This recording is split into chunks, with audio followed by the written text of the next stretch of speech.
بسم اللہ الرحمن الرحیم۔ حضرت عبداللہ بن مسعود رضی اللہ تعالی عنہ نے کہا کہ میں نے رسول اللہ صلی اللہ علیہ وآلہ وسلم سے پوچھا کہ دین کے کاموں میں کون سا عمل افضل ہے؟ آپ صلی اللہ علیہ وآلہ وسلم نے فرمایا، وقت پر نماز پڑھنا۔ میں نے پوچھا، اس کے بعد؟ آپ صلی اللہ علیہ وآلہ وسلم نے فرمایا، والدین کے ساتھ نیک سلوک کرنا۔ میں نے پوچھا، اور اس کے بعد؟ آپ صلی اللہ علیہ وآلہ وسلم نے فرمایا، اللہ کے راستے میں جہاد کرنا۔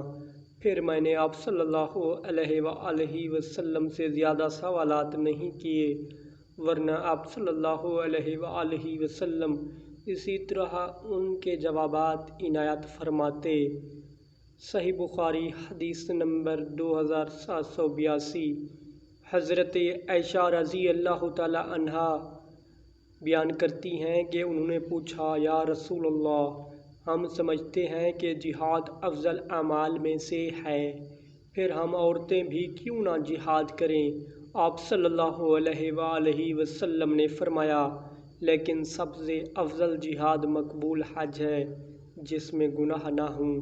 صحیح بخاری حدیث نمبر 2784۔